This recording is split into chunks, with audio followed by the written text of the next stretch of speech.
Hello, and welcome to my little corner of the galaxy. This is the Mystic Body Soul podcast with your girl, Mystic SoulSista, here to help align you with the universe to live your best life.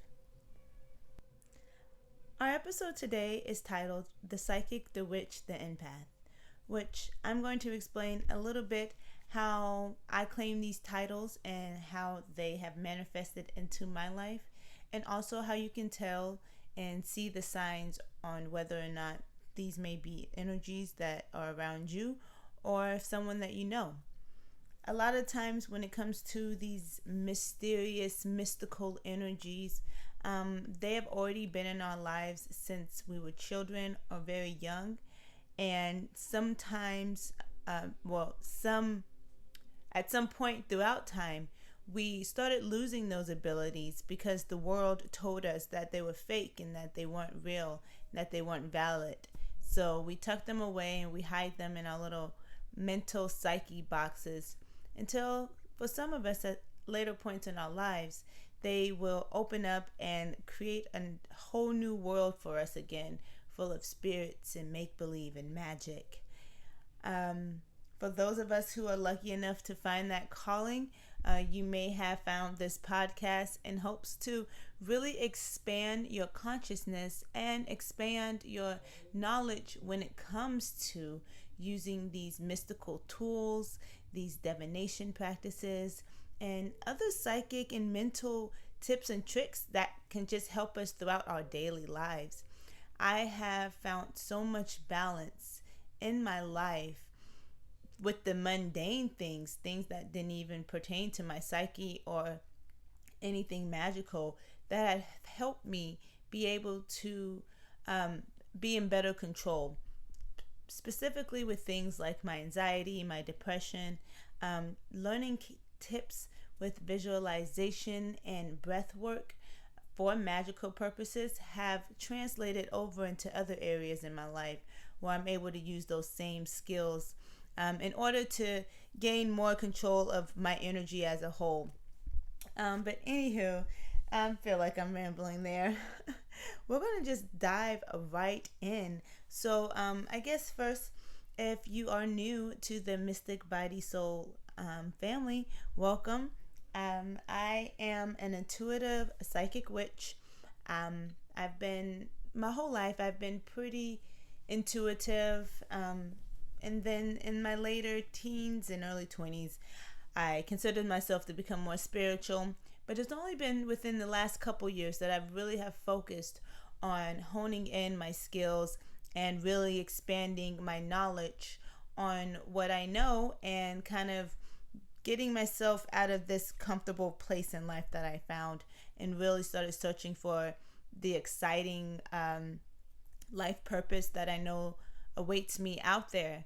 And through that, I found a lot of beautiful things like witchcraft and magic and energy work that I know have always been a part of my life in one way or another. Now I really get to grow and expand those topics. But again, more rambling. So we're going to go ahead and start off with the psychic. So like I said, since I was young, I've always thought that I was psychic. I didn't have any evidence that I had any psychic abilities or that psychic abilities were real, outside of the fact that I wanted to read people's minds and and see the future. And so I thought that if I just thought it hard enough, if I just could think of being inside someone's mind hard enough, then I would just pop up in there and be able to read their brain like you read a book. I now know that's not how it works. It's a lot easier than that, actually. But I grew up in the 90s, and so Miss Cleo was a very big thing at that time. She was a TV psychic. And pretty much if you were at home in the middle of the day, you probably see a bunch of her ads. And she would just have the testimonies of people that she had predicted their future romances and careers for. And looking back now, there was very much of a gimmicky element to it, but I do believe she was a real psychic, and I'm pretty sure she helped lots and lots of people. But nonetheless, that was my kind of first exposure to even what a psychic was, and so I had only ever seen them on TV, and as far as I was concerned, even though she was a real psychic, she was just another person on the TV for me. I didn't really equivalent that as being real into the real world. And then, of course, cartoons and TV shows like X-Men definitely expanded that interest for me, because I was like, oh, so I could be a superhuman, type of thing. Or even movies like Carrie with her telepathic abilities. I wanted my brain to be like as powerful as possible. I wanted to be able to I don't want to say dominate other people's brains, but at the same time, I wanted to be able to have that sort of power. I was very interested in the mental psyche, why people ticked and did and said the things that they did. So I felt like being able to read minds or being able to control minds was so interesting, because ultimately then you wouldn't have to figure out why someone did the things that they did or whatnot, because you would be able to. I sound like I'm crazy and like I just like want to manipulate people's minds. This was all when I was a child, so at the time it's all innocent. Absolutely. Now I don't want to be in anyone's head other than my own. I have been in other people's heads, and I'm constantly in other people's feelings. So I would rather just, these are all thoughts when I was a child. They say be careful what you wish for, right? Anyways, so my connection to the psychic world nonetheless was a lot through pop culture, movies, TV shows, those sorts of things. So I was only getting a really small, limited perspective of what it was to be a psychic. And then on top of that, it was very dramatic and very glamorized in the sense as it was considered a supernatural ability, or it was considered a folk's tale, or something that a wise tale. People would say they had these abilities, but people weren't really 100% convinced of the capability, because so few people had the ability.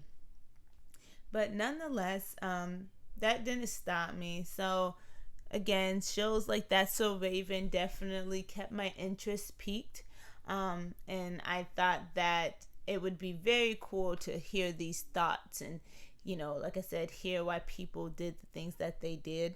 It is a very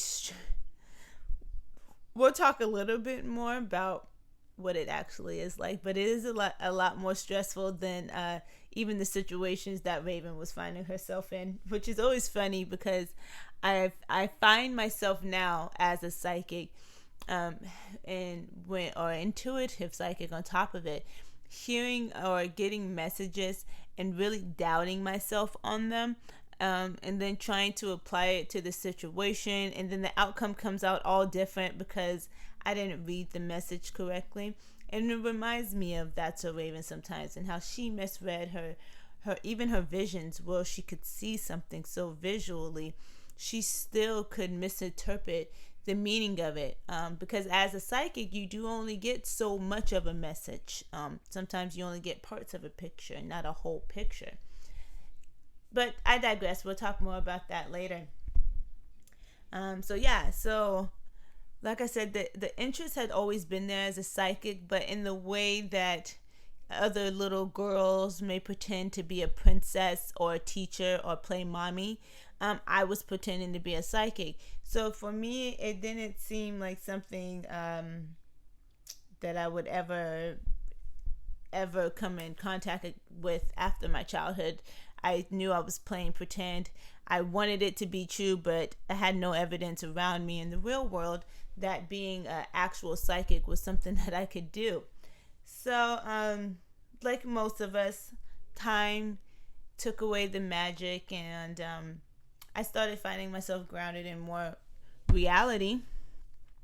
But my whole life I have felt intuitive, and even my grandmother has called me wise my whole life, and my mother, and just other adults who are always very surprised at my age and my maturity level because of my ability to really understand and explain life concepts that even adults had trouble wrapping their minds around. And to this day, even though I'm in my late 20s now, I am at a point where I'm still finding that a lot of people look to me to explain things in a certain light that's more understandable. And that's one of my reasons in my work with spirituality and the occult, is really shining a positive aspect on a lot of these dark arts and a lot of these mystical and magical practices, because a lot of the information we have has been misconstrued and falsified in order to fit a certain narrative, in order to fit a certain agenda. And so being a wise child or being intuitive has always been very natural for me. I've always known that was something that came easily to me. I thought that most people at some point stepped into wisdom always. I thought everybody grew up. I thought everyone became wise. And that's not the case. I now know that some adults don't ever grow up, and some adults aren't ever wise.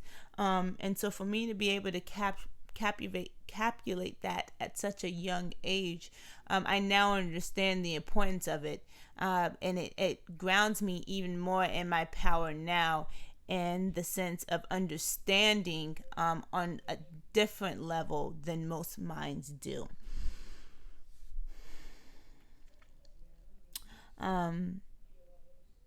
So for me, that deeper understanding has always been in form of an inner voice. So it's kind of like I've always had two-way dialogue in my head, and I thought everyone had that dialogue, but apparently everyone doesn't, or at least it's not as strong for everyone. But yeah, I mean, conversation. Literally, almost every choice I make is a little conversation inside of my head, with an energy that I can tell is outside of myself. It feels like it's an input energy instead of me generating the idea and thinking of it, and now it's in my mind. I can tell the difference. And now that I practice and strengthen my intuition and my psychic abilities, I can definitely feel the difference between a thought that I am thinking of and releasing into the world, and an input from spirit or my guides or ancestors or whatever it may be. But again, we would talk more on kind of how to develop those skills and strengthen that ability later on in this episode. But yeah, I grew up in a very religious household, so the ability to be intuitive openly was not an option. Even though I had heard stories, even from like my grandmother, my mom, they would tell stories to me about their intuition or how they guess something or just they sense something.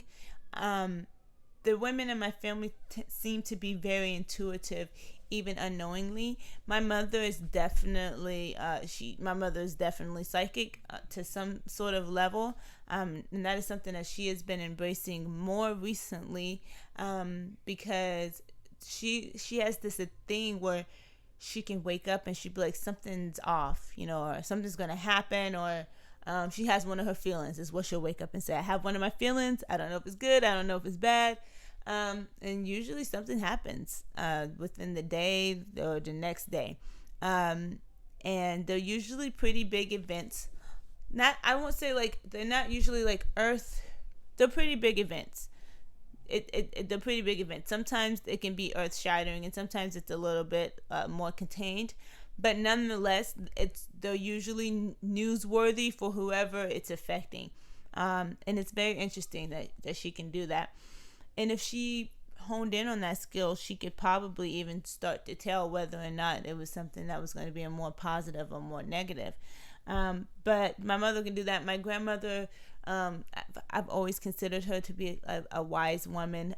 She had a lot of little superstitions, even though she may not call it that, a lot of little superstitions and sayings and things that she used to do that were really just intuitive practices, and little witch tales or wives tales and things like that. So I there was always a lot of intuitive energy around, but I couldn't openly kind of discuss it or talk about it to anyone really.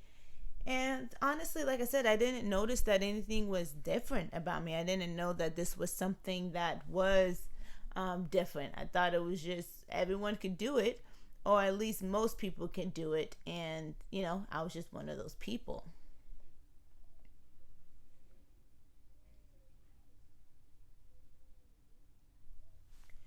So, like I said, it was just a part of who I was. And I was really used to having intuitive messages throughout my life, like having the answer to something pop up, or just being able to explain how something worked to someone, even though I had never personally used the object, or even though I hadn't personally studied on a topic. I had a really good sense, a really good idea about how a lot of things worked, just based on like me start talking and then words just falling out of my mouth. And then I'd be like, I don't really know how I know that. I must have read it somewhere, or I must have heard it somewhere. And I always thought that I was just kind of recalling information I had passively learned. But now I know they were definitely intuitive. They were intuitive messages coming to me at the time. And so I was used to messages coming to me. I was used to feeling shifts in people's auras. I could tell if someone was scared or tensed or stressed out, really just based on the vibrations that their body was giving off. I learned to be really good at reading body language and pairing that with certain words that people may say. I could tell if something was off, or even if they were uberly excited about something but trying to hide that as well. I got really good at sensing when energies were heightened. And again, I thought this was something everyone could do, and I wasn't aware that everyone didn't have that ability. So I felt special, but I didn't feel different, if that makes any sense, because I didn't know that these were any other sort of phenomenon other than just human abilities, which they are. Everyone has these abilities. Everyone is psychic to a certain ability. How we choose to strengthen it, or if we choose to block them, will determine our level of psychic ability. But we are all born with the capability to manipulate our psyche in order to communicate with others. So yeah, as life went on, growing up and getting into teen years, suffering from anxiety and depression, my intuition, my intuitive voice was definitely lost, and I became very much withdrawn and really, really closed off. Even for myself, I was really just in my own head, in my own space, lost, alone, afraid, and there was no place for any sort of intuitive messaging or anything like that. And spirit would do that for you if you have been through a traumatic situation, or if you're dealing with something where your ego or your mental self is challenged or harmed. it would back up a little bit in order to give the body that kind of space, that time, instead of feeding intuitive messages, and trying to get you to focus intuitively on psychic sort of energy. Because what that would do is that you're focusing all your attention and your time onto your mental health, on your physical body, whatever it is that may need healing. And even though intuitive information and messaging will help with that process, if you're in a place where you're not going to hear the messages anyways because you're so much in your own mind, because you're so wrapped up in your own head, spirit just would take a step back and allow you to have that time, because you have free will. And that's why so many of us, when we begin our spiritual journeys, or when we realize we're on our spiritual journey and we want to reach out to our spirit guides, and we want to reach out to our ancestors and the energies outside of ourselves, we have to ask for that. We have to call out to that, because we have the free will and the free choice. And coming into this life, we may decide that, okay, I don't want my guides to be super available to me right when I start, because you want to give yourself a chance to develop your skills naturally, or whatever the case may be. But nonetheless, your guides, your ancestors, your deities, they all are always with you. They are all one prayer, one invocation, one spell away from connecting with you. And that's because these energies are within yourself. They are within your own psyche. They live on that psyche plane where you can see these different energies, where you can interact with these different energies that have a chance to affect your life in different ways and different outcomes. So that's something that I also wanted to kind of point out, because when I first started, this is kind of going off a little off topic, but not really. When I first started being interested in deity work, I was actually kind of nervous. Even though I had worked with my ancestors, I had worked with my spirit guides, the idea of working with a god, a powerful entity like that, it was a little haunting. It was a little intimidating. And I've heard stories of other people working with deities, and kind of how the demand and how the demanding relationships can be, and how a lot of people will, I don't want to say they were working out of fear, but they would work based on not upsetting, or out of fear of upsetting a deity or whatnot. And I was like, that's not for me. It's not. I don't like being told what to do already. I'm already a lazy witch, and I have ADHD and anxiety. So when I get shit done is when I get it done. And if I mess up, the thinking about messing up is going to give me anxiety. And then the after effect of messing up will give me the anxiety. And then the fear of a deity being upset with me for messing up and having anxiety gives me anxiety. So I would just rather avoid all of it. And I was like, it's just not for me. I'll work with my own energy myself. But at some point, I did feel called to work with a deity. And I still do. Even though right now I am at kind of a pretty sure we're kind of like in a place where I'm just in a different focus right now, so it's not my main focus or priority. But for a few weeks I was working strongly with the energy of Hecate, which is the goddess of witchcraft and magic, goddess of crossroads, as well as in some people will say the goddess of the triple moon, of hounds, and the bearer of torches. She's a Greek deity, and I have felt other deities call out, but it was her that I really felt like I I really felt like I could work with, and that I felt like was in alignment with what I wanted to work with and what I wanted to develop at that point in my life. Um, because again, I have had a couple of other deities reach out. At least I believed so, and I'm almost certain actually.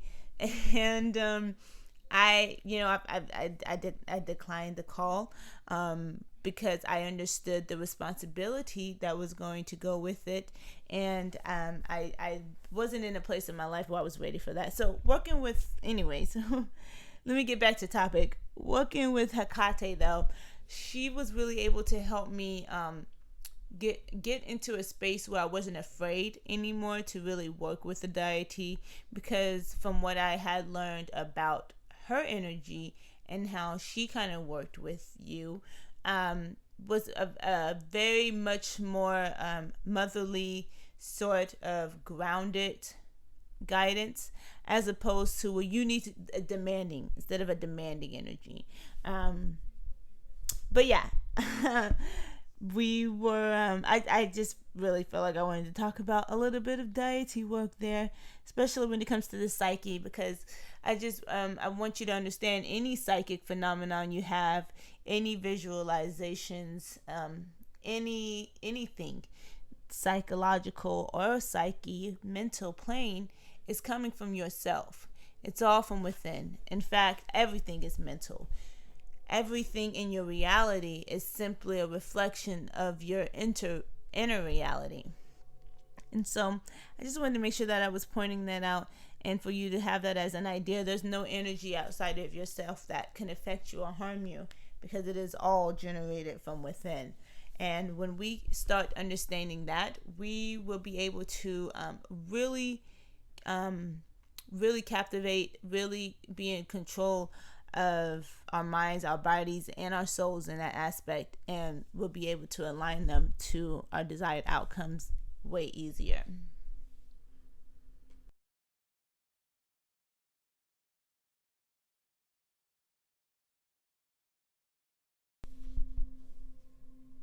And speaking of, if you aren't already following Mystic Body Soul on Instagram, TikTok, and YouTube, make sure you go ahead and do that now.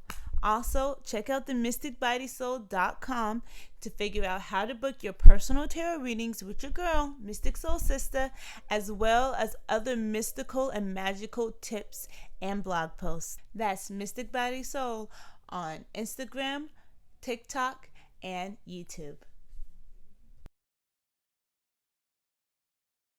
I was always taught to have great consideration for other people's emotions and feelings. Treat others the way you want to be treated. It was my life motto. And I would even beg for extra money so I can buy the other kids popsicles when I was outside at the park. So I've always been the kind of kid that wanted to play the game fair, play by the rules, make sure everyone's having fun, everyone's happy, everyone's vibing. When everyone else is vibing, I'm vibing. And that has always been something that's been very important to me in life. Because I noticed from a very young age that when someone wasn't feeling well, I wasn't feeling well. And if someone around me was down and, lumpy or whatever, I was noticing that I was feeling a little bit of that resonance. And again, this is something that I thought all people went through and all people could do, because I noticed it with my own mother. I would notice my mother would kind of have those same effects as me. Now I just know that we're both empaths, so we naturally pick up and can feel other people's emotions. Now it doesn't really matter what kind of emotion it is. When I was younger, it was really just when people were feeling bad. But as I've gotten older, and I can now tell if it's a deeper pain, or if it's a lighter situation, or if it's something that can be resolved quicker, or something that it is more deeply rooted. So I never really paid much attention to it before. Um, I take that back. I did pay attention to it because I thought that if I could control the room and the feelings in the room, then I can help control the way that I was going to feel too. And so I tried my best to really make sure that I surrounded myself with positive people, surrounded myself with people who kind of kept the vibes high and, that weren't really messy or dramatic or, I try not to hang out with people who gossip and judge too much because I didn't like being around those types of people. That energy was so gunky and so yucky to me. I try to avoid it as much as possible to avoid, feeling those vibrations. So, when I rediscovered I was an empath, it just made so much sense to me. And I was really able to start putting together all the different things in my life I had been through or feelings I was lost about. I was able to put a name to them now. And I didn't feel like I was in such a lost place anymore.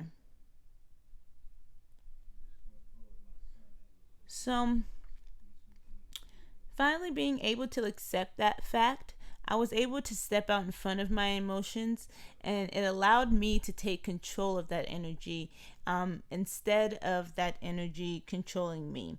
So I didn't know that being an empath was as big of a deal as it was, but I did know that now that I figured it out, I was going to be able to have more control over different areas in my life that I didn't really feel like I did before.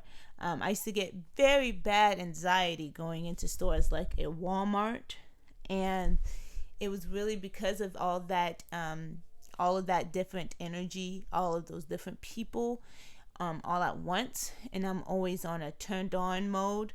That once I realized I was an empath and how to really protect that energy, I don't get such bad anxiety anymore, and I can really control it a lot better.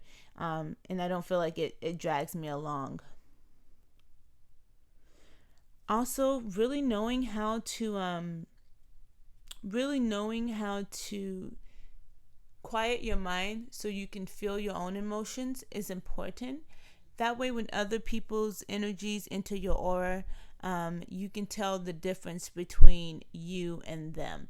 You can tell the difference between your natural energy and the energy of foreign energy from outside of yourself. This is something that a lot of people struggle with. You may feel tired, fatigued, stressed out, angry, mad, or whatever, all because your boss is always mad every day and they're leaving little pieces of their negativity onto you every single day. And now you have this little negative monkey on your shoulder and you don't even know how it got there.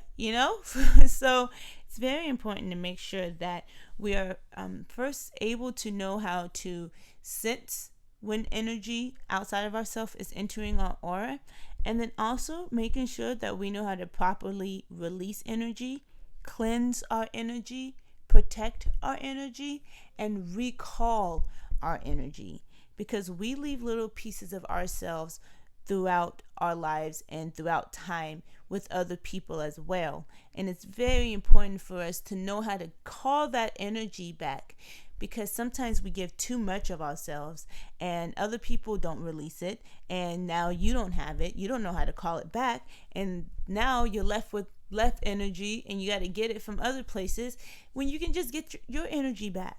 So it's very important for us to know how to recall our energy from our past, from our trauma, and from the leeches and the vampires in our lives that are draining us from our energy right now. So that is also something that we're going to be talking about later on in the future. So make sure that you are following this podcast on whatever platform you're listening to, so that you don't miss when we have all these new topics coming up your way. Okay? So next we have The Witch. Now, The Witch was the hardest title for me to claim. And that was because I think it had the most magical element, the most mystery element, and it was the most it was the one I was least attached to. So empath, intuitive, psychic, these were terms that I was used to from when I was a child. And they were terms that I had really identified with at a young age, even without maybe those exact words. I identified with those energies and those behaviors from a very young age.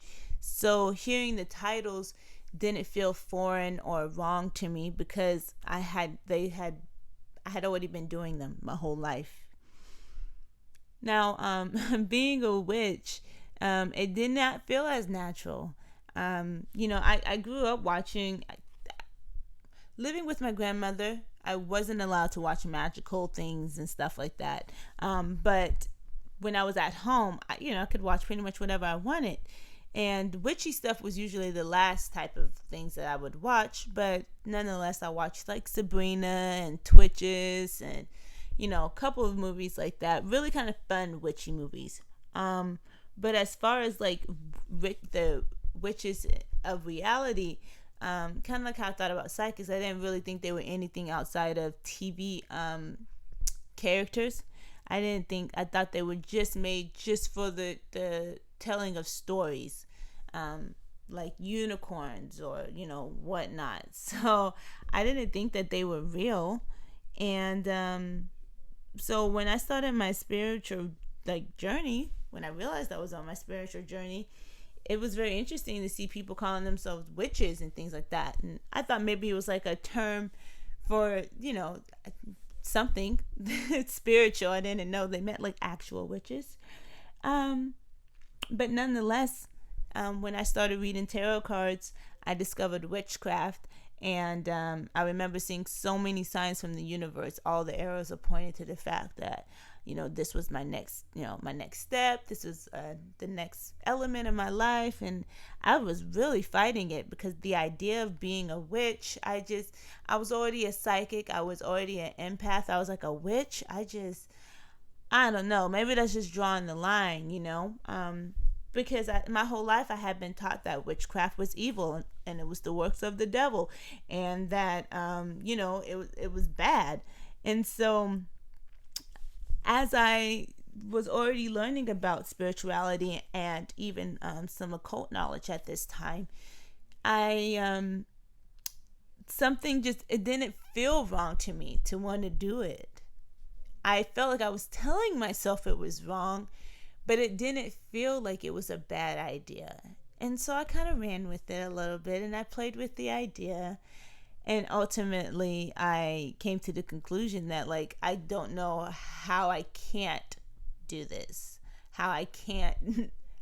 Once I started practicing witchcraft and really getting grounded in my own energy and feeling that energy, it was amazing. And I can't even imagine not doing witchcraft at this point, which is very interesting.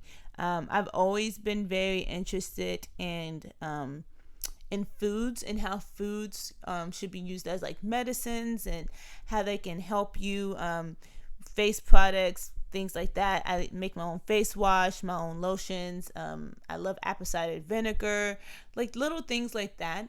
Using your kitchen as your medicine cabinet. I used to love doing those types of things, and that definitely goes hand in hand with a lot of witchcraft, especially when it comes to messing with herbs, making potions and lotions and tinctures and kitchen magic and all sorts of things. So even though I wasn't aware of it, again, witchcraft was already a part of my life. Magic was already a part of my everyday, just not consciously. I just wasn't actively applying it with that energy. And now that I do, I've noticed a big dramatic change in my life and just the way that I perceive and the outcomes of things, just based on me knowing that I'm in control of my outcomes and the magic in my lives. And so, yeah, once I finally got over that fear, and I learned that magic, not only was it not the work of the devil or evil, but that things like evil and the devil don't even truly exist. Again, that's a story for another day. Make sure that you're following the Mystic Body Soul podcast, as well as following us on TikTok, Instagram, and YouTube, so that you never miss when we're doing some updates, some updated episodes, because I'm going to be throwing a lot of stuff out really fast. I have so many great ideas coming for you guys. I'm going to be filling up the blog. I'm writing so much. We're going to be doing the podcast, more TikToks. And if you have any questions, comments, or concerns, I'm going to have the Mystic Body Soul inbox open for you guys on the website, where you can leave questions. I'll answer them here on the podcast, maybe TikTok, and also just anything that pertains to tarot, spirituality, meditation, crystals, the occult, you name it, you know it all. Don't hesitate to ask me at all. I love all of the questions. Anyways, going back to our witchcraft, once I could no longer deny the fact that I was a witch, I really wanted to spend some time making sure that I was going to be able to explain it openly and honestly to my family.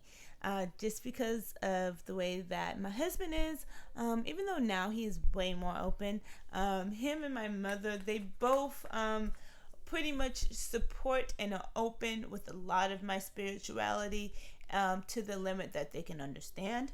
And I can get that because we have all been taught and brainwashed so much about the occult and spirituality and the reality of reality, that hearing anything that contradicts what we're comfortable with can be a pretty scary thing.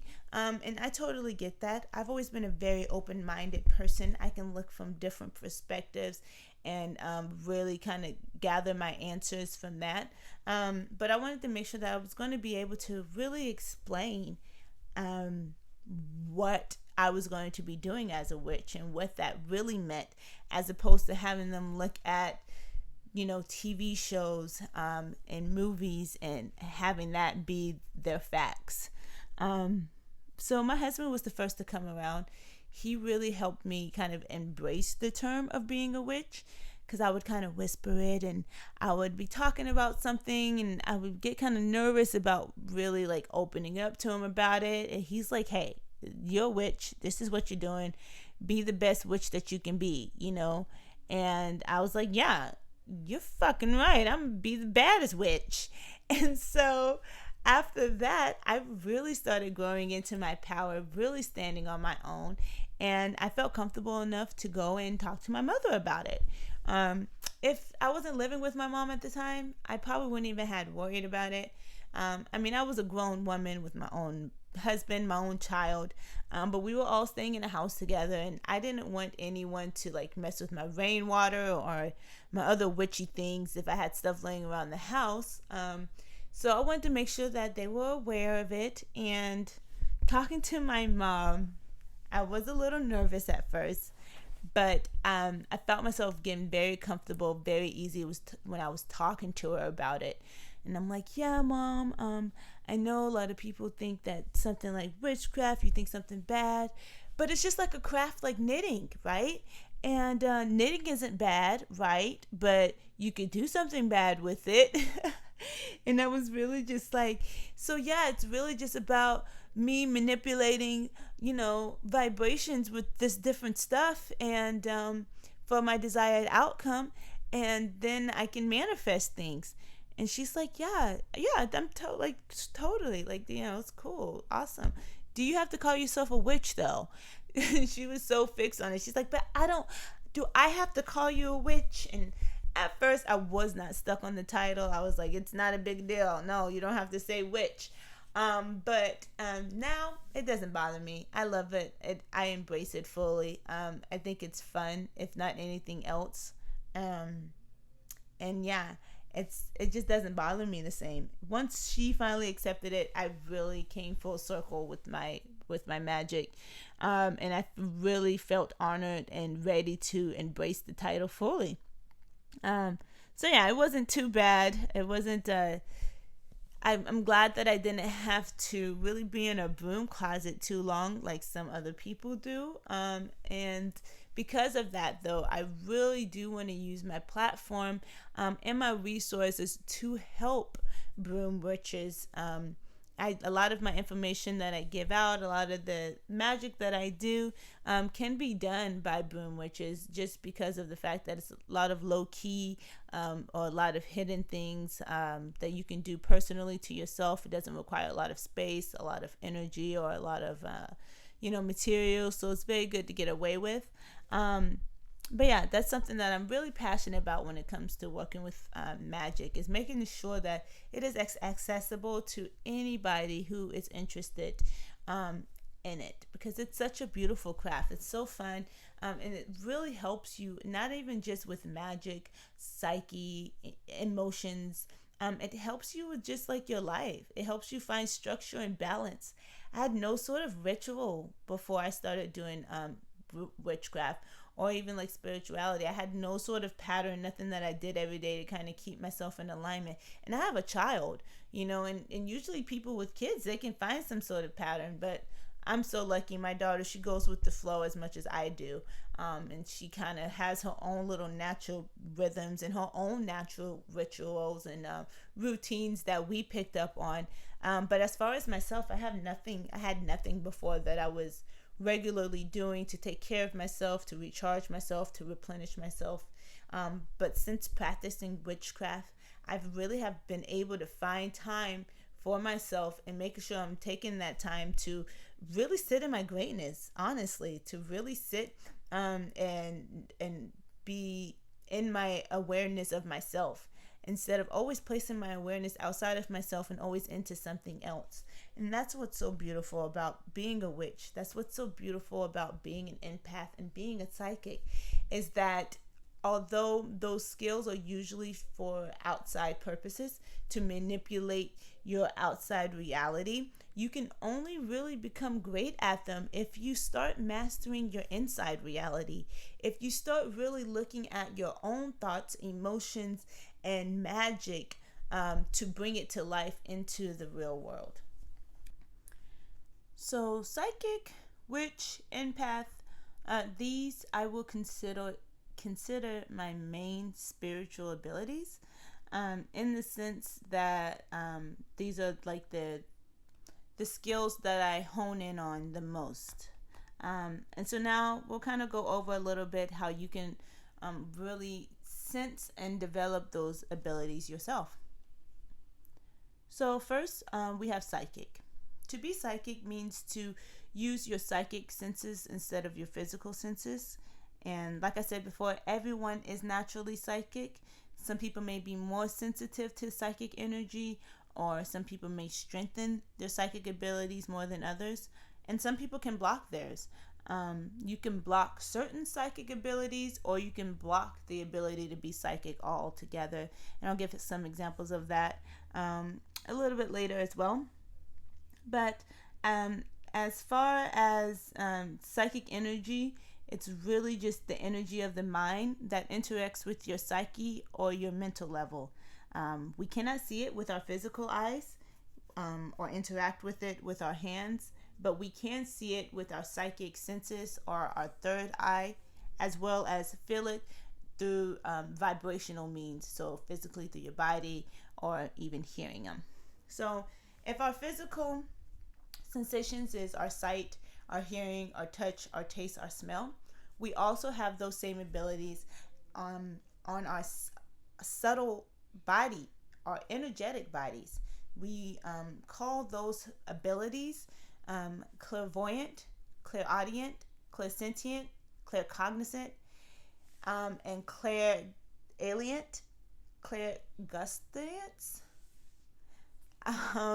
Those are clear of sight, clear of hearing, clear of feeling, clear of knowing, clear of smelling, and clear of tasting. And we're going to go over these as well. The first main psychic ability is Clairvoyant. This is the one that most people will associate being psychic with, because this is kind of like the visions. Maybe you have dreams, really getting messages intuitively with pictures and visualizations. It's very easy to daydream if you're clairvoyant. And usually if you're doing like meditations, you may also be able to visualize and manifest through that as well. I don't consider I used to not consider myself to be a strong clairvoyant. And that's because I don't dream a lot. And a lot of my communications with spirit don't really come in forms of pictures. Some of my stronger connections have been through clairvoyant experiences. I had a meditation not too long ago, actually, where Archangel Michael actually came to me. And I don't do a lot of work with traditional angels, so I wasn't too familiar with what the energy of an angel was supposed to be. Or, I mean, I knew the name, but I honestly didn't know anything about Archangel Michael. And the only way I was able to identify him was with the items that he had with him. And so I think he had like it was like a blue sword is what I really, like, it stood out to me. And I remember like the feeling of like wings hitting me in my face. I know that sounds funny, but it was like wings hitting me in my face. And the energy was saying, we had the message, and I asked if it was the Archangel Michael. It just kind of popped in my head intuitively. But anyways, that was one of my strongest sensations that I've had interacting with another energy outside of myself, was through a visualization. And it's really interesting because, like I said, I had these kind of symbols while I'm looking there. They didn't seem like much, but they were really big identifiers of the energy that I was interacting with. So I used to say that I wasn't very clairvoyant, but now I try not to live in that truth, and I am working on strengthening my clairvoyant skills. I do know that when I started my spiritual journey, I was quite clairvoyant. I could actually see a lot of shadow energies, and as well as I would see spirits in forms of like little lights and things like that. But it was spooking me a little bit, and I had a conversation with my guides, and I asked them not to do that. And I said that I would rely on my other senses to really communicate with spirit. And, all of that stopped and went away. Now that I'm not in such a fearful place anymore, I've been working to opening up those abilities again, and really taking my time in developing the ability of clear sight, because there's a lot to see out there. Next is Clairaudient. So Clairaudient is to hear clearly, and this is one that I think a lot of people have and don't realize that they have, because they don't really recognize the voices in their heads as separate from themselves. Because your inner wisdom, that voice inside of your head, your intuition, it sounds very closely like your own, and it can be very easy to confuse the two if you're not sure that you're supposed to be noticing a difference. And so for me, really talking to the energy like its own entity, I was able to separate my voice and my thoughts from my inner ear, and when spirit or even other spirits and guides were talking to me. This is probably my strongest ability. I get 80% of my intuitive messages clairaudient, as just hearing words and sentences pop up in my mind, and generating like not from me thinking. I can tell when I'm thinking of something, when I'm thinking of an answer, and I can tell when spirit or intuition is doing its part. And I'm always having mental dialogues and practicing hearing my voice versus hearing the voice of spirit.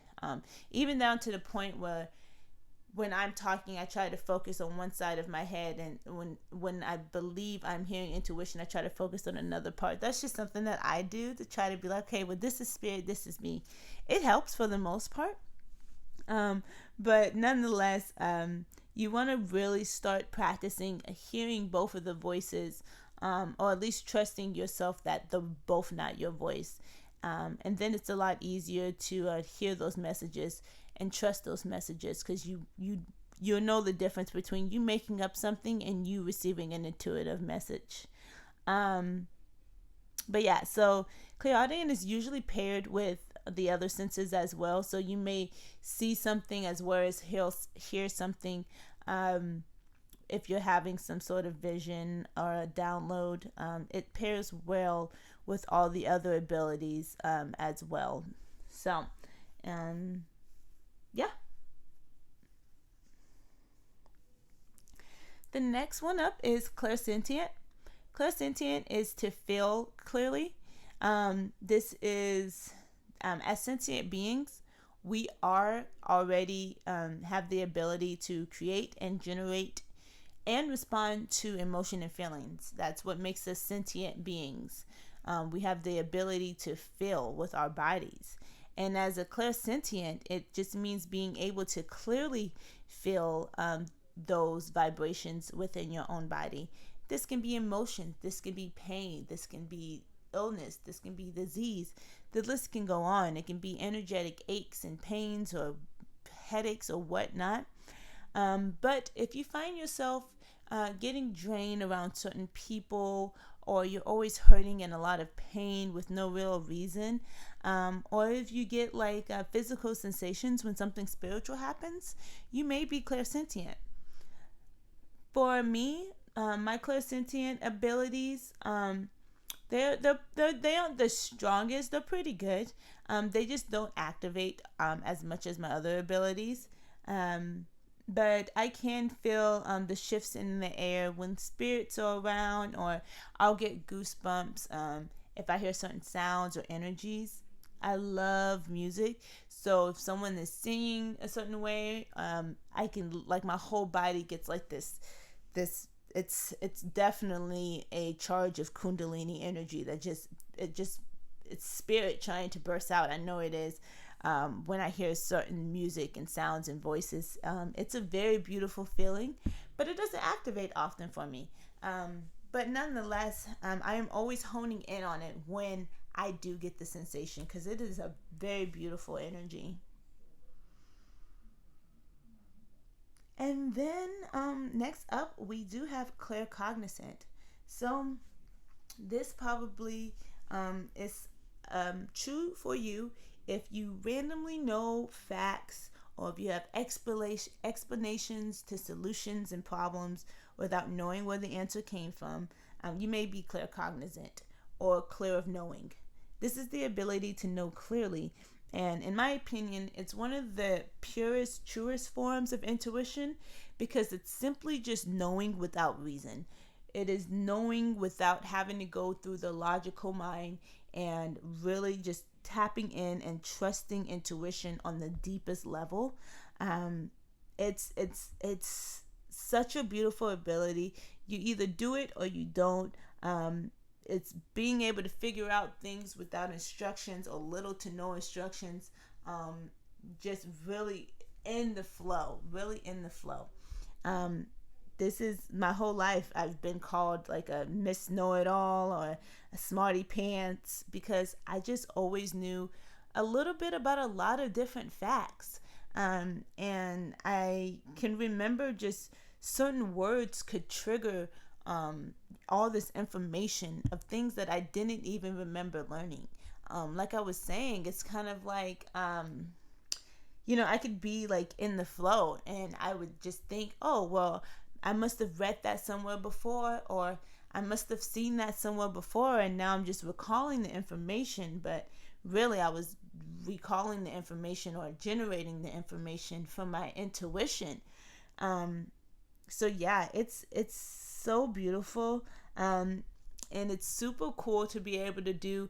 But it's also sometimes, if you're someone like me who wants to relay information, who wants to help and give people advice and tips, some people want to know where your sources are. Some people want to know what book you got that from. Some people want to know what documentary you saw that in. And sometimes I don't have those answers. I'm sorry. And that's why it's very important to point out that if you're an intuitive, kind of, what your abilities may be or how you get because as an intuitive with Claircognizant as one of my main sources of information, I can't give you physical evidence sometimes, but what I can do is connect enough dots for you to understand where I'm coming from. And that's also a really beautiful ability that comes with Claircognizant. It's being able to really see these links and connections to things that maybe aren't so easy for other people to see, just because you know clearly how things are structured or how they laid out without actually logically understanding. So Claircognizant and Clairaudient. I know I messed that up. Clear taste and clear smell. Not going to go too much into those just because they're not quite as utilized as the other senses when it comes to developing intuitive skills. Not that they aren't important or that they aren't useful, but they're usually more useful together with other intuitive abilities than by themselves. But just a little bit of background for that. For me, I am clairaudient as well. And it's very interesting because certain smells can trigger emotions for me. I used to wear this body spray that I would wear on a date with my boyfriend at the time when I was 14. And I would wear the same spray all the time. And it was our date perfume is what I would wear when we would go on our dates. And years later we're married, and I found a body spray. I don't think it was the same body spray, but it was a similar smelling body spray, similar enough to where when I would smell it, it would actually generate dates that I had with my then boyfriend, now husband. So I would smell the perfume and instantly remember a movie that we went to go see or a dinner that we had or something. It was very interesting for me, and that has always happened. That's happened since I was a kid. If I smelled something where I had a certain event, certain moment I can recall it based on scents, on the smells that were around when it happened. So that's very interesting. It's not something I've really played with too much, but it is definitely something that's really cool. And then just because of that, I have a very sensitive nose. When I was pregnant, my blankets were not drying all the way. The feathers weren't drying. And they were clean, but they just weren't dry all the way. And I could tell because my nose was so sensitive. And my husband insists that there was nothing wrong with the blankets, that they smelled fresh and fine. But I was convinced that there was definitely something stinky going on. And so after a couple of nights of literally crying, banging my head, trying to figure out where this odor was coming from, I had this intuitive idea that it might have been the feathers in the blankets. Even though the blankets that I have, they're not particularly, it's a very flat kind of blanket. It's not very thick where I even thought feathers were in it. But I had an intuitive message that was like, yo, your feathers aren't drying or something. And I was like, what? Okay, so I just kind of started looking up some stuff. And apparently, if you put some tennis balls in the dryer with you, the balls break up the feathers and they dry evenly. So I did that, and hey, the smell went away. So even then, I didn't know I was receiving intuitive messages because we had no idea where the scent was coming from. Even if I pressed my face right against the blanket, it didn't smell like that's where it was coming from. But intuitively, obviously I knew, and we were able to resolve the issue. No problem. Never had a problem again. I did test the theory by not drying it with the tennis balls, and that was for sure where the smell was coming from. So again, just making sure that you're always trusting yourself, trusting your senses, because sometimes There is no logical to it, or there may be a logical aspect to it, but you may not know it. So allow your intuition to really take its hold and play its part in even your daily life, and figuring out little things like that. Asking a question like, intuition, what is this smell that's coming from my bedroom, can really can help the answer come to you a lot more easier.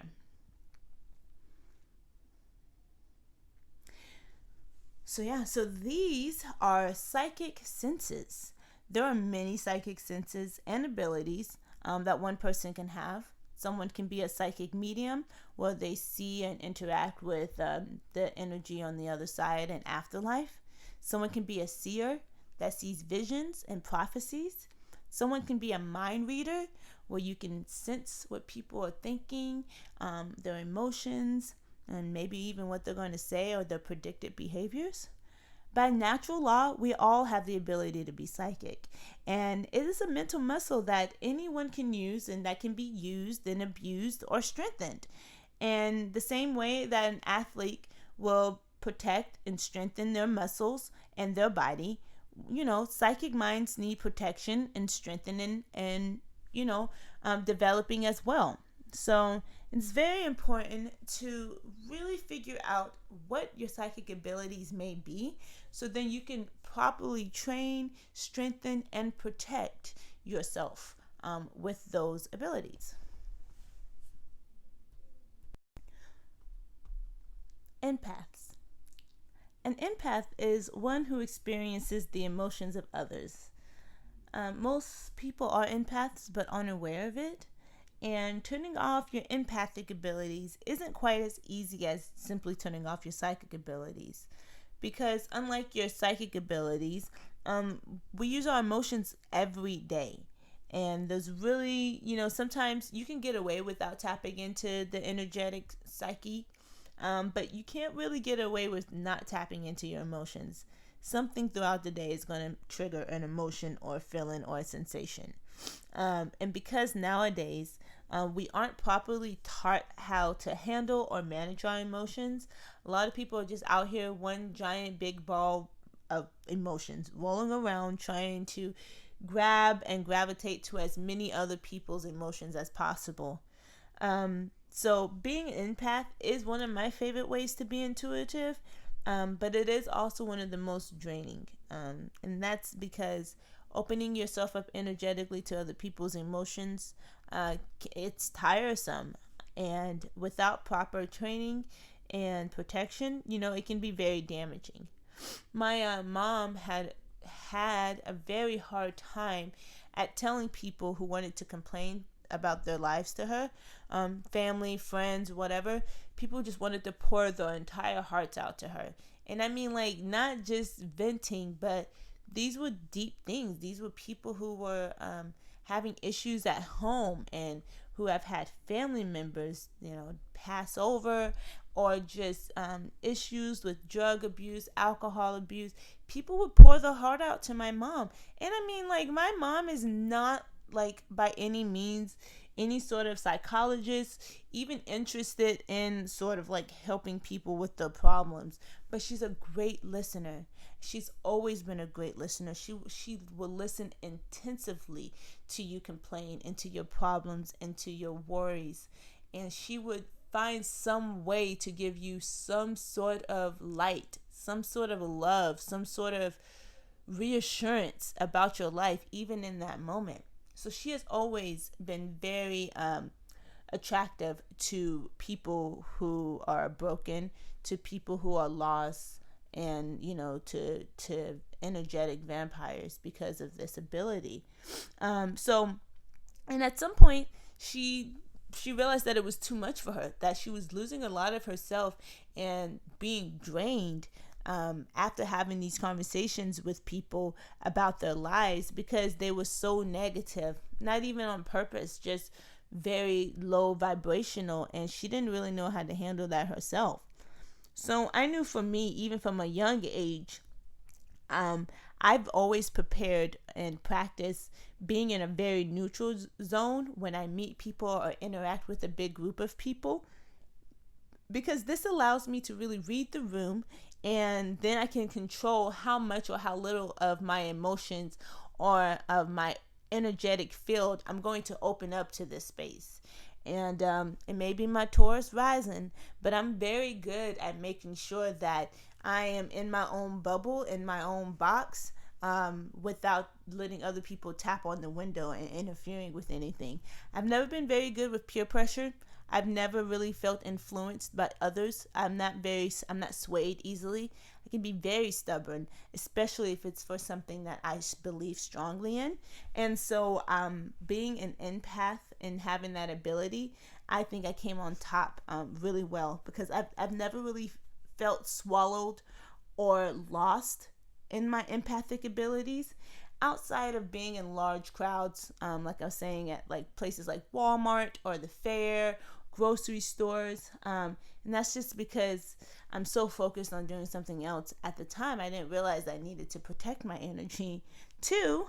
But yeah, so once I started creating these psychic barriers and protections, quieting my mind, I would notice that I could focus easier on what someone was talking about or what we were talking about, the conversation, instead of hearing all their little thoughts, feeling all the little emotions all at the same time, which can get it can get very noisy, can get very loud, and can cause much anxiety when you're trying to physically hear someone talk to you, and then in the back of your mind you're trying to process what they're saying, as well as hearing their thoughts about the same thing. Like it's like a feedback type of thing. It's like I'm hearing them say it one time to me, and then I'm hearing it in their mind as well.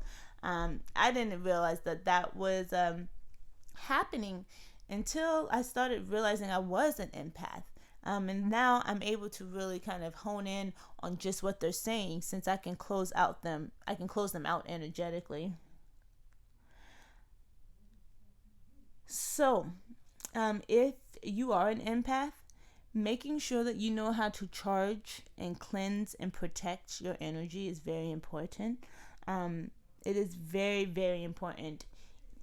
Even psychics for sure as well, but even more so, psychic protection is very useful for empaths. And that's because, again, our emotions are usually in on mode, and we can't constantly consciously turn those on and off. So we have to make sure we're setting up the right barriers, the right expectations when we are interacting with other people, and creating those psychic protections, so then we don't have to work so hard and worry about our energetic fields being tampered with. Your subtle body is your energetic body, and that's where your mental and your emotional and astral bodies live. They're all connected to your physical body. And since we interact with energy so much throughout the day, and that we touch so many things energetically, just like if you touch something physically, you're going to want to make sure that your body is staying as clean, and getting rid of those little energetic germs, so you will, throughout the day. If you're noticing that certain people give you anxiety, or certain places make you feel scared, you're going to want to make sure that you're protecting yourself before you get in those situations. And then once you've got rid of everyone else's energy, once you've gotten rid of all of the energy that doesn't belong to you, then you're going to want to make sure that you're recharging your energy, so that you are 100% again, and that you can live in your most natural energy without giving it out to a bunch of other people. Are also highly sensitive to emotional vibrations and body language. And I like to point this out because it may arise in other areas that you wouldn't even think about. So like as a highly sensitive, I have sensitive ears, as well as my skin is sensitive to sudden temperature changes. And sometimes certain lights are also very sensitive to me. And as a highly sensitive, some people may be sensitive to textures or sounds, or even just different feelings and emotions they may trigger different responses. And so when we say that we're empath, it's because we are highly sensitive, and what we are highly sensitive to is emotions. So not all highly sensitives are emotions, but not all highly sensitives are empaths, but all empaths are highly sensitive. And again, it's just really a nice little tip to know, because if you find that you become uncomfortable or stressed out in like seemingly non-stressful situations, like maybe the blankets on your bed, as a highly sensitive, you may not notice that wool or cotton bothers your skin a certain way.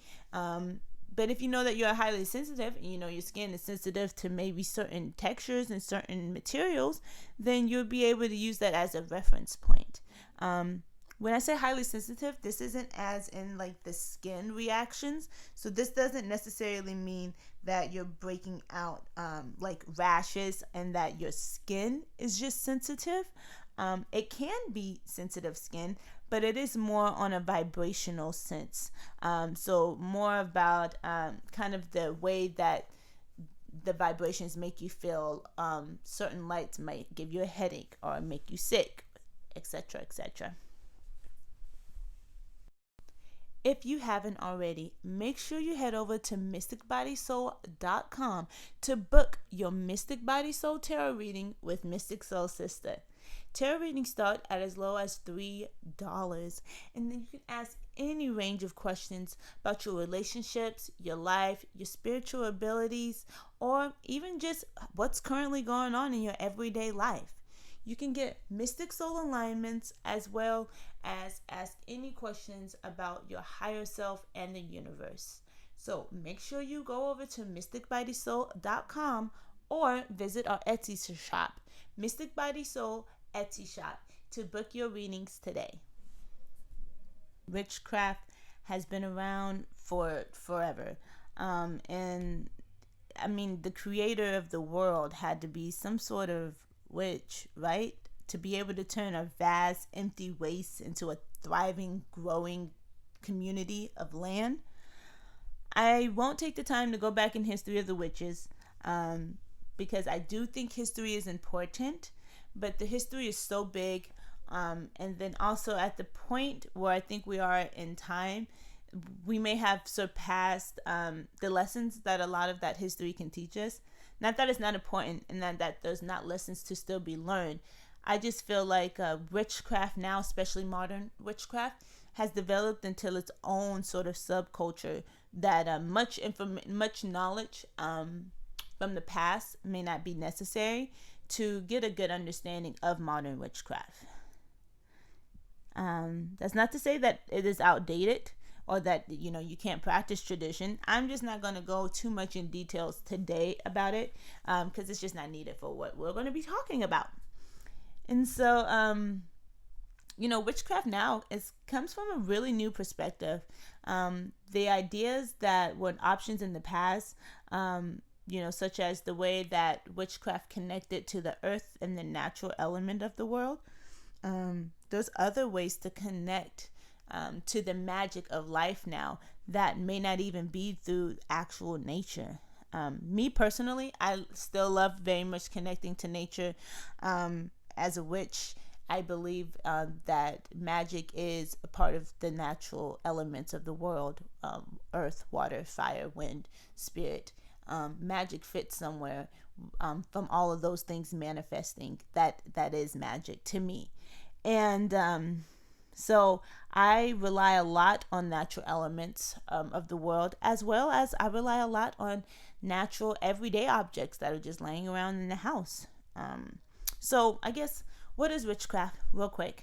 So witchcraft is a practice in which someone uses magic routinely to create desired outcomes. And that's really it. Just like knitting is a craft for someone who uses 2 needles and yarn to create a desired outcome, i.e. a sweater or a hat, or how someone how a painter or painting is a craft where someone uses paint to create a desired outcome, a picture. Witchcraft by default is just that. It's just a craft. It's just the ability to work magic and to use it how you see fit.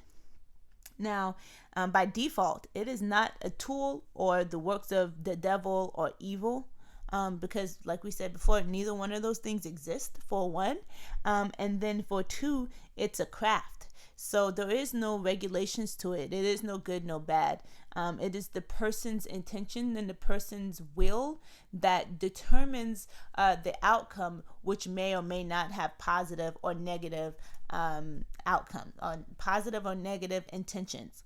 So, we don't call knives bad, but a knife could kill someone. And we don't call cars bad, but a car can kill someone. And so does you know what I'm saying? So no, I'm not saying that most people don't use witchcraft for bad things or evil things, but some people may not have as positive of intentions when they're crafting their magic. That is no one's business. Honestly, that is that person's choice. We all have the free will. Yes, of course, I would love everyone to live in harmony and balance with themselves and, the world around them. But nonetheless, we can't deem magic bad because it has the ability to maybe do some things that we would consider bad. If that was the case, then we would have to take all the cars off the road and we wouldn't be able to use knives or literally anything. So yeah. So witchcraft has changed and adapted over time, and throughout the cultures in different places, but the main elements remain.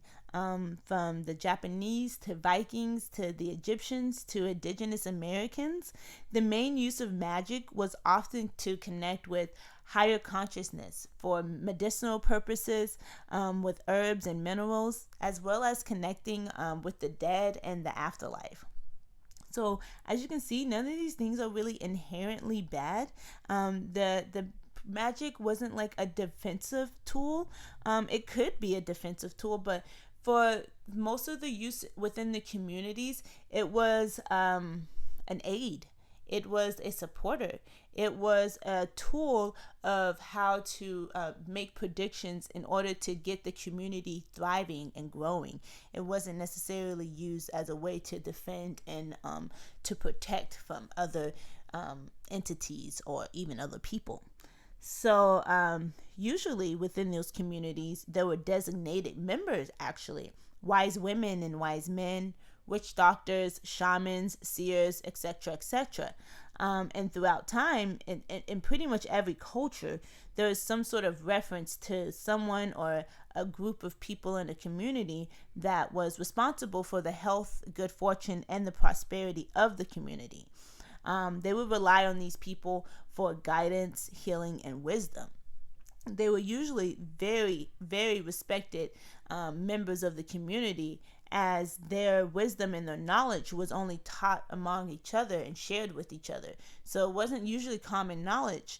And if you lost them, then, it wasn't like someone can just fill in the position. These took years of training, especially within the occult knowledge, because a lot of anything after the rise of Christianity had to be done in secrecy when it came to magic and folk wisdom, because there was no place for that in the world of Christianity. And so despite the fact that throughout history witchcraft has been deemed as something just women did, witchcraft isn't just for women. Men can be witches as well. And some people may argue that women are more powerful witches, which I can't necessarily agree with. However, being that magic is a creative and an intuitive art, I will say that it might come easier to women. With that being said, more women may knit than men do, because more women have that patience to kind of sit there and do that, that I don't want to call it mindless, but if you've ever knitted or anything like that, you can do it without thinking too much. It doesn't take too much thinking for you to do it. So you can do it very unconsciously. And women in the subconscious is very much where we rule. That's our domain, as opposed to masculine energy, which is more dominating, more action, and needs to kind of keep moving. So I would say that the desire to create is really deep within men and women, but within women, it's really allowing the energy to flow without the logical mind interrupting. And an example is that when I was selling phones, had a couple that came in, and I was trying to explain a promotion to this couple and their friend, their male friend, and both of the men did not understand what I was saying. They did not understand the promotion. They didn't understand how I was explaining it. And so the girlfriend kept asking him, so are we going to do it? Are we going to do it? She was all on board for it, but he was just waiting until he understood it before he would give me the green light. And, she was kind of like, yeah, I don't quite get it either, but I want to do it. It's literally what she said. She's like, I don't quite get it either, but I want to do it. And it was really because intuitively, she trusted me. Intuitively, even though her logical brain couldn't quite figure out what was being said, intuitively she knew that it was the right decision because she felt that. And she trusted me. She could have felt that from me as well. So she trusted the intuitive information she was getting and knew that it was going to be a right decision to make, even if her logical brain hadn't. And he was still lost by the time that she said, yeah, we're going to do it. But it just goes to show you that the processing of the mind is a little different according to, a man or a woman. So again, no, I won't say that women make better witches or that only women can be witches. But magic does require a lot of faith and a lot of intuitive knowing, because you're not always going to be able to see your outcome or the effects of magic physically right away. So it's very good to have a strong intuition and a very good trusting of yourself in order to be a good witch.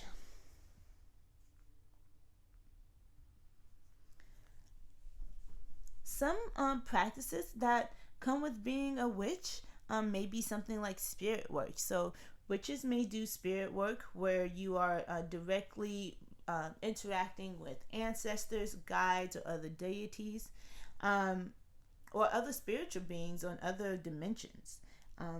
Through magic, a witch can call upon these energies to assist with spells, shadow work, meditations, or even just guidance. This can also include the spirits of the dead or the undead, those who have continued on to the afterlife, and those who are on other dimensional planes. There is so much that we can learn from the undead, but it does require a lot of knowledge and practice, because opening up your energetic space to energy outside of yourself like that can be dangerous. I'm not the kind of person to instill fear. I believe you attract what you think about, but it can be draining, even making the connection. And then you just want to make sure that you are making the right connections. If you were trying to get a job interview, you're not going to pick up the phone and start pushing random buttons asking, is this my job interview? You're going to want to make sure you have the right phone number, the right information, and that you're contacting the right people. So when you're doing spirit work, we don't want to randomly pick up phones and down numbers. You want to make sure you're setting your intention clearly, and that you are setting your attention clearly as well. You can say you want one thing to happen, but if you're focusing on another, you will get what you are focusing on. You have to remember that your attention is probably going to be stronger than your intention. You want to make sure that they are in alignment of each other to get the desired outcome. Another element of magic is energy work or energy manipulation, learning how to direct the flow of energy for a desired outcome. Energy work is for healing as well as cleaning, charging, and charming objects, and it's all around us all the time, in the air, everywhere. There is energy. It has also been called chi or psi or prana or Kundalini. And really, it's just energy that is in different forms that exists. It's life energy. It's in everything. We can direct it for a number of things. We can move it throughout our bodies, around our bodies, from one hand to the other. I can move it from my mind to your mind, all the way across the world and back. You can use it to charge items or to even cast circles. You can use energy for anything that there is an object for, because everything first has an energetic body. So energy work is really cool. A lot of witches don't. Some witches will say energy work, but a lot of witches practice energy work without directly saying that it's energy work. One of my favorite magical elements to work with is herbs. I love herbs because you can do so many things with them. You can make teas and lotions and potions. You can use them in satchels and oils. And literally, there's a correspondent for every plant, flower, food, bush, everything. So I've always really loved that, because you can create so many spells for different intentions and purposes using just herbs. So if you are looking for a correspondent book, the Cunningham's Encyclopedia of Magical Herbs, it's a great big book. It has so many different correspondents in it. A lot of witches talk about it all the time. And if you go to my Mystic Body Soul website, you actually can figure out how to get a free copy of the ebook. So go ahead and go to mysticbodysoul.com. Should be right on the front page, how to get your free copy of the Encyclopedia of Magical Herbs. It's very helpful in your practice to be able to have a resource, to a reference to go back to be able to find correspondence, because you can definitely look online. There's plenty of information, but because of different cultures, different people and preferences, sometimes you can find one herb that has 17 different meanings, and at least having one resource or a couple, you can pinpoint and really pick what correspondence you want to fit with what intentions for yourself.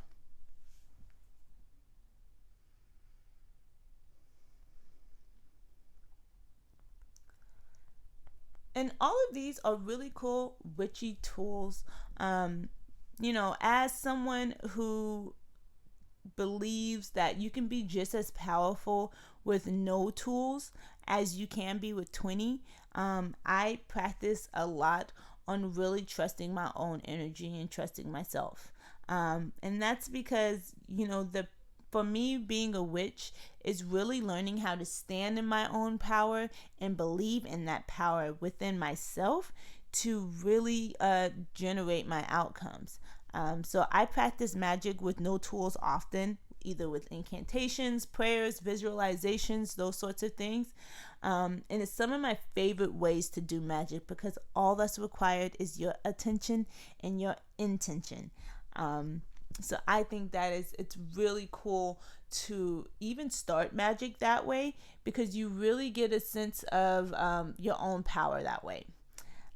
But I do love magic and witchy tools as well. I'm a tarot reader, so I love using tarot as a magical tool, and it's one that I use almost daily. And when I first started witchcraft, I was really drawn to pendulums as well, but I found that the tarot gave me clear and precise answers that I could expand upon, and it worked really well with my Clairaudient abilities. So I really communicate really well with spirit through tarot. And then I used pendulums a lot when I was doing spirit work, communicating with my guides and whatnot. So different tools for different abilities. Everything doesn't have to be used for the same purpose. So I don't use tarot for everything. I don't use my pendulum for everything. Some things that get better responses from than others. And then I also just, again, make sure that I'm using these tools and connecting with them regularly to get the best outcome that I can. Make sure that I'm connected with them and I understand them energetically, so that we can set our intention on for our outcome. And then anything can be a witchy tool. If it helps you generate or direct energy, it can be a witchy tool. When I first started witchcraft, all of my jar spells were made with baby food jars. Yep, I had those for the longest. I would use those for, I would clean them out and I use them for spells, or just holding my magical things. I love jars. My wands are made out of sticks I received as gifts from nature, doing my walks. A lot of my tools come from the Dollar Tree. I get a lot of herbs from the Dollar Tree. I get a lot of my candles from the Dollar Tree. Because I practice magic so often that I'm not going to go buy $5 candles to burn. So I'm very thrifty and very useful with my magic, because some things I do want to invest in, like tarot cards and crystals. So where I don't have to over splurge, I don't. The magic is literally all around you, so don't feel like you have to break the bank to keep up with it. Some simple magic tools that I like having around, very basic, that have multiple uses for multiple types of spells. I really like having salt and black pepper around. Salt is good for protection. Black pepper, same thing, good for protection as well as prosperity. You can use those literally. I like using those in my eggshell powder. I like using them in protection spells as well. I like to have lemon or lemon juice. I really like having those with a lot of my face washes or some of my potions and things that I do. I absolutely have to have it with my tea. So lemon is on my list. Rose, mint, and lavender. Rose is really great for love spells, anything that has to do with romantic energy, as well as pretty good for healing energy. Mint could be good for prosperity as well as healing properties again. And then lavender has great calming effects for calming the nerves and anxiety, as well as it's really great for psychic abilities and psychic focus as well. So yeah, very, very useful because they have multiple uses for them. Eggshell powder, I wrote that specifically because I use that. That's the only thing I use to protect my house, outside of like energy shields. But I really like eggshell powder, and I don't think it's talked enough about in the community. It's super easy to have. Everyone should always have a jar of eggshell powder. Candles and notebooks are also just staples that I have to have because I use candles all the time. Candles to invoke, candles to attract, candles to detract, whatever. Witches and candles go hand in hand. And then also notebooks, because I like to write down my ideas and really have a place to kind of jot notes down if I'm doing spells and things like that. So that's just a little list that can help you kind of just quick things you may already have around the house, or that won't be hard to get, that can go ahead and help you start collecting your witchy tools and really getting your magic going for you. They can really help begin your journey with witchcraft without getting too overwhelmed. Well, my mystical people, that's it for today. Thank you so much for joining me on our first episode of the Mystic Body Soul podcast. Make sure that you follow your girl across the interweb on Instagram, TikTok, and YouTube, as well as check out my mysticbodysoul.com in order to book your personal tarot reading with me and for more magical and mystical tips and resources. As always, keep expanding your consciousness, your awareness, and one love and light. Ashe.